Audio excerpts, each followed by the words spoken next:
The cold silence of space stretched across the stars like an endless sea. Europa Station floated in its orbit above Jupiter's icy moon, a glowing speck in the darkness. Inside its steel walls, life moved in routine. Engineers calibrated instruments, scientists monitored data streams, and soldiers rotated shifts with tired eyes. No one expected death that day. Commander Jackson Morrow didn't hear the alarm until it was too late. He was in Earth's Orbital Defense Command, overseeing fleet maintenance reports when the transmission came in. Static. Then a voice cracked, rushed, scared. Europa Station. Under attack. Unknown vessels, repeating. This is not a drill. The audio broke again. Then video flickering, chaotic. Explosions rocked the station. Crew members ran in the background. One soldier looked straight at the camera, blood on his face. Then came the final image. A woman, Elise Morrow, Jackson's sister, reaching for something off-screen, her face filled with panic. The feed cut to black. The room around Jackson fell silent. His officers stared at him, waiting for orders. He remained still, eyes locked on the dark screen. "Play it again," he said, voice low. They did. Every second burned into him. Europa Station had been destroyed. His sister was gone. Minutes later, confirmation came. The outer colonies around Jupiter and Saturn had gone dark. One by one, their signals vanished. No warning, no chance to escape. Earth was under attack. Hours passed. Emergency meetings began. The World Defense Council assembled in Geneva via hologram, a mix of generals, diplomats, and leaders from every major nation. Jackson stood before them, jaw clenched, fists behind his back. "We lost Europa, Titan Colony, and the Saturn Ring Relay within 40 minutes, he said. This was a coordinated assault. Whoever they are, they knew where to hit. Councilman Dar, an older man with a polished voice, raised his hand. "Commander Morrow, we don't know who they are. Perhaps it was a misunderstanding. A rogue faction." "They didn't ask questions," Jackson said sharply. "They didn't send demands. They didn't leave survivors." Another council member, President Mbeki of the African Union, leaned forward. "Do we have visuals on the attackers?" Jackson nodded. "Briefly. Tall, multi-limbed ships, no markings. Weapons discharge suggests plasma-based tech. Our scanners couldn't keep up." "And what do you propose?" asked Thar. "Mobilize the fleet," Jackson answered without hesitation. "Prepare Earth's defenses. And strike back." Murmurs filled the room. Some nodded. Others looked wary. "We can't retaliate yet," Thar said. "Not without understanding the enemy. We risk starting a war." "They already started it," Jackson said. A heavy silence followed. Later that night, Jackson stood alone in the observation deck above Earth's atmosphere. Below him, the planet glowed blue and peaceful, oblivious to what had begun. He stared at the stars. Somewhere out there, his sister had died. Somewhere out there, ships still moved in silence, preparing for the next strike. His comm device buzzed. Admiral Reyes's voice came through. "Commander, the Council is delaying authorization for counteraction. They want to send a diplomatic probe." Jackson closed his eyes. "It'll be destroyed." "I know. But they won't act until they see it happen." Jackson nodded slowly. "Let them watch it burn.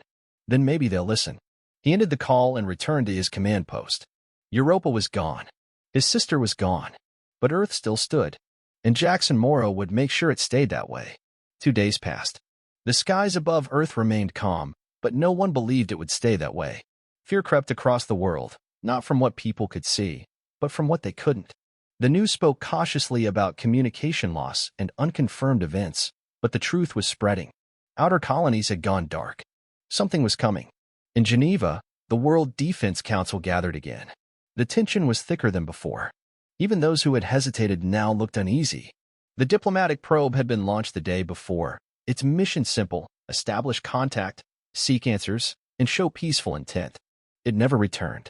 Jackson Morrow stood at the front of the command chamber, arms crossed. The probe's final transmission played above the table, projected in grainy detail. A small black shape filled the screen, an alien ship, massive and spiked like a sea creature. The probe transmitted a peaceful message on all known frequencies. There was no reply. Then, without warning, the alien vessel fired. A single pulse of blue light. The screen filled with static, and then nothing. Councilman there sat silent this time, his face pale. Others looked away. Jackson didn't move. "They're not interested in peace," Jackson said. "We've wasted 2 days. We had to try," President Mbeki replied. "But now we act." Finally, the vote came. Earth's defense forces were given full authority. Jackson was reinstated with emergency powers. He didn't celebrate. He simply nodded and walked out. There was work to do. Back aboard Earth's Orbital Defense Command, Jackson called for his top officers. Screens lit up across the war room, showing distant scans and battle simulations. "We're blind," his tactical chief, Captain Sorelli, said. "They hit fast and clean. No survivors, no debris. They don't want us to learn anything." Jackson stared at the map of the outer solar system. "Then we go and learn ourselves." He selected a small team, trusted men and women, trained for Black Ops missions. Their target was a wrecked outpost near Titan's orbit. The Garaxy had struck it early, but its last signal hinted the central AI core might have survived. If they could retrieve it, they might find something useful. The mission ship, Arclight, launched at dawn. It cut silently through space, avoiding known enemy paths. Jackson rode with them. He couldn't sit in a chair and wait while others risked their lives, not this time. As they neared the Titan relay, the destruction became clear. What once was a busy hub of rotating arms and glowing engines was now debris. Shattered hulls floated like broken bones. "Keep shields low," Jackson said. "We don't want to attract attention." Inside the wreck, they moved carefully. Dead bodies floated weightless, faces frozen in fear. Fire had stripped the corridors bare. And yet, the AI core was still intact, locked behind blast doors. They cut through the steel and extracted the core. Jackson watched silently as the ship's AI technician plugged in and began recovery. "There's something here," she whispered. "Ship schematics, language patterns, battle protocols." She paused, eyes wide. "Commander, this wasn't just a raid. This was a cleansing." She turned the screen toward Jackson. The words were simple, translated from the Garaxy code. "Eliminate potential threats before they become power. Preemptive extinction ensures safety of the core worlds." Jackson felt his stomach twist. They saw us growing, expanding. That's all it took. On the return journey, silence filled the cabin. The data was clear. Earth was not attacked out of hatred or revenge. It was attacked out of fear. To the Garaxy, humanity was a threat waiting to happen. So they moved first, to crush Earth before it could stand tall. Back on Earth, the Council gathered once again. This time, they listened. Jackson placed the translation on the table. "This is not a misunderstanding. This is policy. And we are next." No one argued. That night, Jackson stood with Admiral Reyes on the deck of the command center. "I'll need every ship we can get," he said. "And everyone who's not afraid to die." "You'll have them," she replied. "But that won't be enough," Jackson continued. "We'll need something they don't expect. Something that turns the tide." Reyes hesitated. "There's one thing. But the Council locked it away years ago. Said it was too dangerous." "What is it?" "Project Echo." Jackson didn't ask what it could do. Not yet. All he knew was that if Earth had one last chance, he was going to use it. He looked out into the stars. His sister's face flashed in his mind again. "We're not dying in the dark," he said softly. "Not without hitting back." Earth's skies remained calm, but the storm above was building. After the probe's destruction and the discovery of the Garaxy's doctrine, there was no longer any doubt. Earth was the next target in a calculated extermination. Commander Jackson Morrow knew time was running out. The only question was how to fight back and survive. The Council had finally granted him command, but they hadn't given him unity. Nations still argued. Commanders distrusted one another. Resources were limited. Earth's defense fleet was scattered, built more for policing space lanes than fighting a war. Jackson needed more than permission to act. He needed a force that could strike hard and hold the line. He started with the captains he trusted. Across encrypted channels, Jackson reached out to commanders from the Lunar Guard, Martian Orbital Defense, and the Pacific Fleet. Many were skeptical. Some were afraid. But others, those who had lost people in the attacks, answered without hesitation. In 2 days, a skeleton fleet assembled in Earth's orbit. 30 ships. Old vessels, some half-retired, patched together with spare parts. But each ship carried a crew that had made a choice: stand and fight. Inside the war room, Jackson stood before a massive holographic display of the solar system. The red zones marked Garaxy activity. The remaining green lights were Earth's surviving colonies and stations. They were shrinking fast. "We don't have the firepower to match them ship to ship," Jackson said, addressing his officers. "But we have one thing they don't: home turf. We know this system. We know its gravity wells, its debris fields, its blind spots." Captain Sorelli nodded. "You're thinking of luring them into a trap?" "Exactly. Saturn's rings. The particle fields around them are dense, enough to scramble sensors and confuse energy targeting systems. If we fight them there, we take away their advantage. A few officers exchanged looks. It's risky, someone said. We'll be fighting in their shadow. Jackson looked around the room. We're already in their shadow. This is how we bring them into ours. After the meeting, Admiral Reyes met Jackson in private. She led him to a secure hangar deep within Earth's orbital command station. The lights were dim, and guards stood silent at both ends of the corridor. At the center of the chamber, a sleek, black object hovered in containment. It pulsed faintly, like a heart. Project Echo, Reyes said. Built 15 years ago, then buried. The Council feared it more than any alien threat. Jackson stepped forward. What does it do? It sends out a pulse that disables advanced energy weapons and shields. For about 7 minutes. Within a defined radius. Enough to level the playing field, if we're close enough when it goes off. Jackson stared at the device. 7 minutes. Reyes nodded.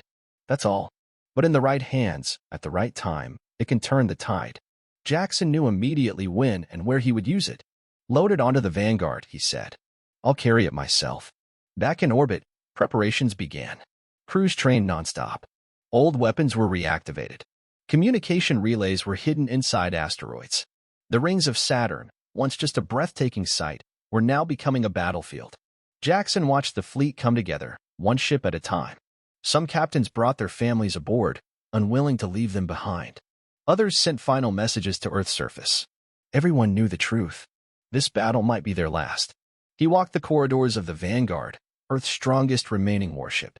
Every surface bore signs of rushed repairs and last-minute upgrades. It wasn't pretty, but it was ready. Captain Sorelli joined him at the observation deck. You think they'll come? She asked. Jackson looked toward the stars. They will, he said. They've seen us grow. They fear what we'll become. He paused. But they've made a mistake. They think fear makes us weak. He turned to face her. It doesn't. It makes us fight harder. The night before departure, Jackson recorded a message. If you're hearing this, then you survived. That means we did our job. He paused, then continued. Earth isn't perfect. We've fought each other, broken each other. But when the sky fell, we stood together. That's what matters. That's what makes us human. He looked into the camera. To the Garaxy, know this. You fired first. You thought we would bow. But we don't kneel. We rise. He ended the message and closed his eyes. Tomorrow, they would go to Saturn. Tomorrow, they would fight in the shadows. And Earth would be waiting in the light. Saturn loomed like a silent giant in the darkness, its golden rings stretching wide across the black canvas of space. It was beautiful, still, and utterly unaware that war was coming. The Earth fleet arrived in staggered formation, 30 ships spread across the icy shadows of the rings. The ships moved slowly, engines humming low to avoid detection. Hiding within the ring's dense particles gave them cover, but it was also dangerous. Debris could tear through a hull if the pilot wasn't careful. Commander Jackson Morrow stood on the command deck of the Vanguard, Earth's flagship. His eyes scanned the screen showing the fleet's positions. All ships were in place. All crews were ready. Every soul on board knew what was at stake. There was no turning back now. Jackson spoke into the fleet channel. His voice was calm but firm. This is Commander Morrow. The enemy will arrive within the hour. You know your roles. Hold formation. Stay quiet. We wait for the signal. There was no applause. No rally cries. Just silence. The kind that comes before something irreversible. An hour passed. Then the first Garaxy ship appeared. It slid from the darkness like a ghost, tall, black, and covered in gleaming armor that reflected nothing. Then came another. And another. 10. 15. 20. The Garaxy Armada had arrived. From his command station, Jackson watched their formation tighten as they approached Saturn. The trap was working. They were entering the kill zone, slowly and with confidence. Hold fire, Jackson said. On board each Earth vessel, fingers hovered over controls, crews barely breathing.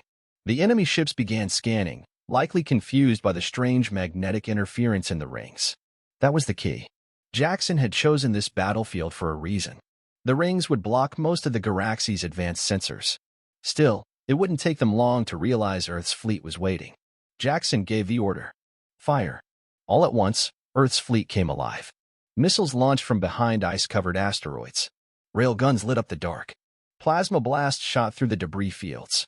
Caught off guard, the Garaxy fleet reeled. Two of their ships exploded instantly. Another spun out of control, its engines torn apart by a direct hit. But the surprise didn't last long. The Garaxy returned fire. A blinding wave of energy surged through the ring field, vaporizing rocks and tearing through space like a razor. One Earth ship was sliced in half. Another lost all power and drifted silently into the void. They're adapting fast, Captain Sorelli shouted from the Vanguard's tactical station. They're recalibrating for the interference. Jackson didn't hesitate. Begin Phase 2. Pull them in deeper. The Earth fleet began a slow retreat, backwards into the thickest part of the rings. The Garaxy followed, now fully engaged and eager to crush their prey. They didn't realize they were being drawn into a funnel, a space corridor surrounded by hidden mines and relay turrets. When the lead Garaxy ship crossed the trigger point, the mines detonated. Fire and debris filled the void. More enemy vessels were disabled. Chaos spread. Jackson gave his next order. Prepare Project Echo. Deep within the Vanguard, the black device pulsed with light. Admiral Reyes appeared on the bridge through a secure line from her ship, the Resolute, which was holding the flank. This is the moment, Jackson. If we use it now, we might level the field. Jackson nodded. Activate Echo.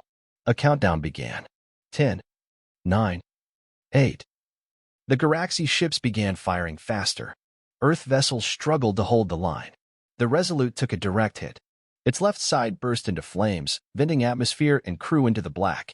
Reyes's voice came through the static. Stay focused. Finish this. 3, 2, 1. A shockwave burst from the Vanguard. Invisible to the eye, it traveled fast, quiet, and precise. Within seconds, Garaxy energy weapons began to flicker and die. Shields collapsed. Their ships slowed. They were vulnerable. Jackson seized the moment. All units, full assault. Earth's fleet charged. Ships emerged from hiding and struck with everything they had. Missiles, plasma cannons, kinetic warheads. The enemy, stunned by the sudden loss of power, couldn't react in time.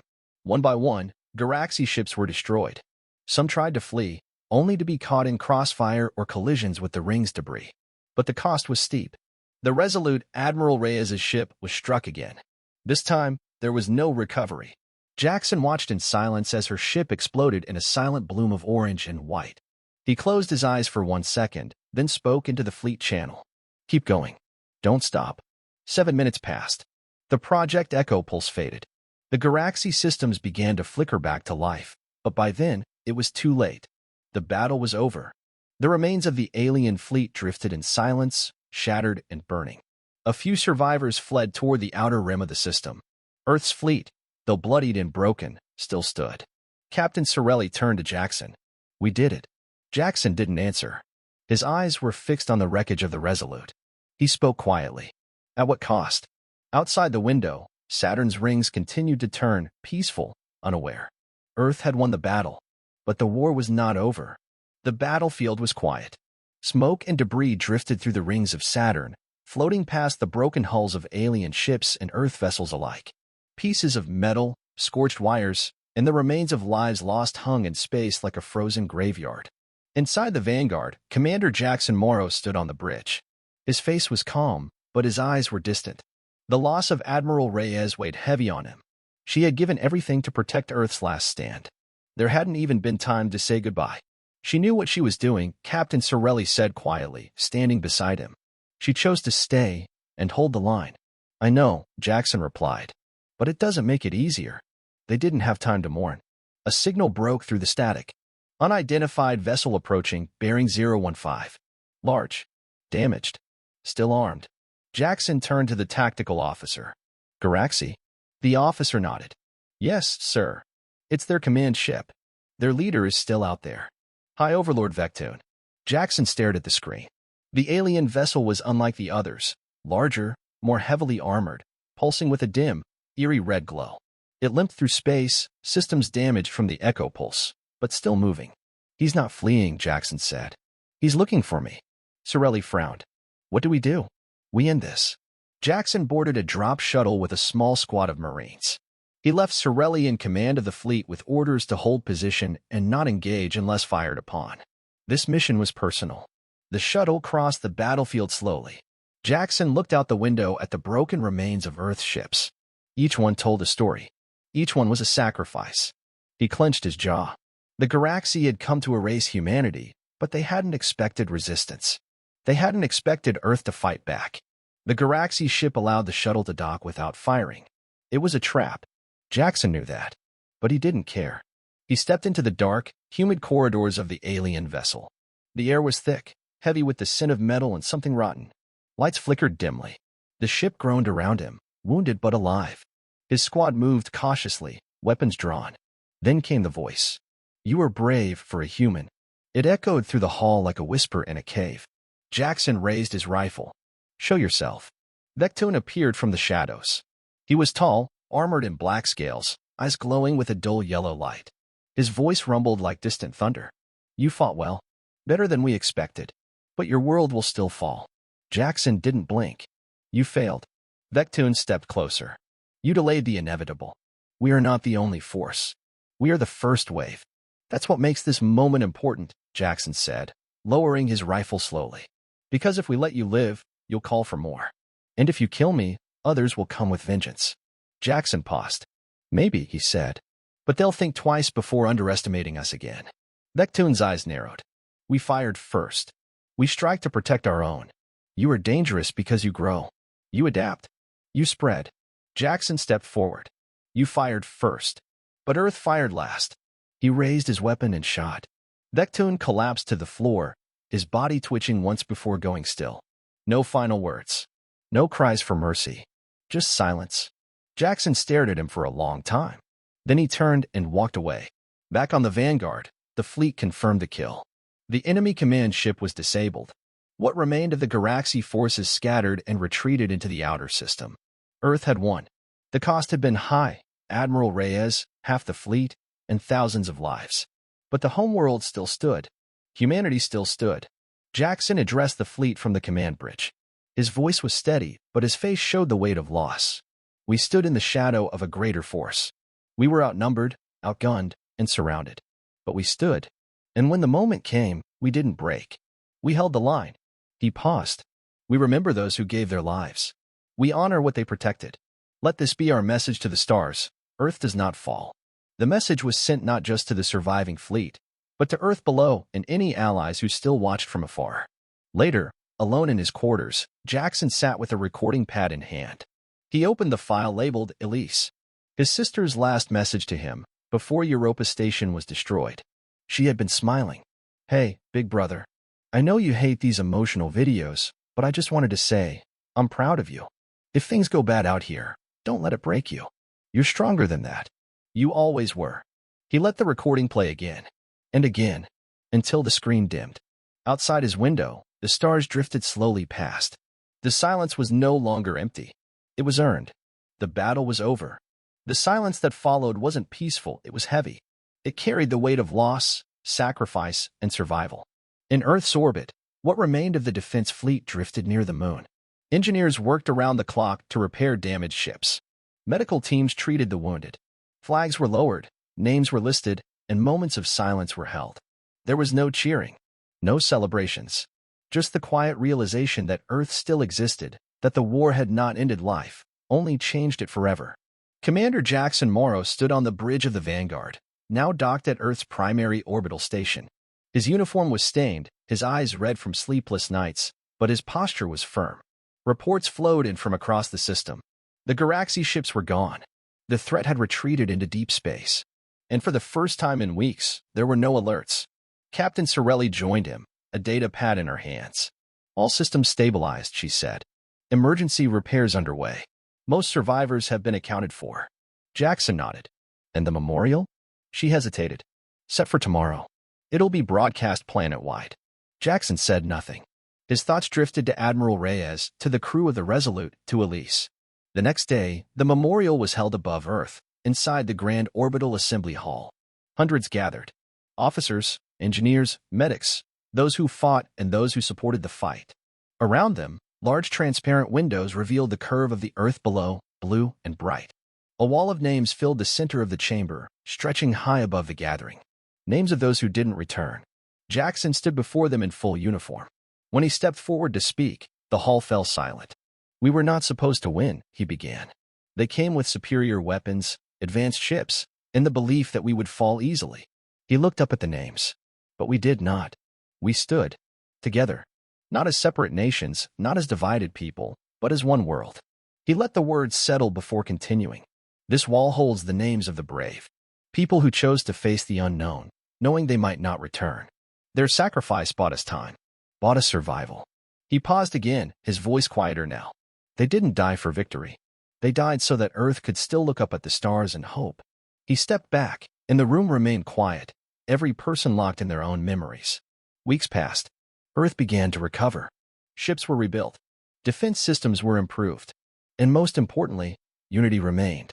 For the first time in centuries, humanity was not competing. It was cooperating. A new organization was formed, the Interstellar Defense Coalition. Earth would not be caught off guard again. Jackson was offered the role of Supreme Commander, but he refused. Instead, he chose a quieter path. Months later, a shuttle touched down on the surface of Europa. The icy moon was quiet, its scars from the attack still visible. Reconstruction had begun. A small outpost had been built on the original station's site. Jackson stepped out, his boots pressing into the hard ice. He walked through the quiet hallways until he reached a simple room with a single plaque on the wall. It read, Lieutenant Elise Morrow, Europa Station, 2398. We rise. He placed his hand on the plaque, his expression still. No tears. Just memory. Behind him, Captain Sorelli stood quietly. They've started calling it the last stand, she said. The history books already have your name etched into it. Jackson shook his head. It wasn't my stand. It was ours. He looked up through the dome overhead. The stars stretched wide, calm and distant. Somewhere out there, the Galaxy were still watching. But they weren't moving. Not yet. We showed them something they didn't expect, Jackson said. We showed them that Earth doesn't surrender. We don't run. We don't forget. He turned back toward the shuttle. Let's go home. As the engines ignited and the ship lifted off, Europa grew smaller beneath them. Jackson looked out the window one last time and whispered the words that had lived inside him since the first day. They fired first. We fired last. And we're still standing.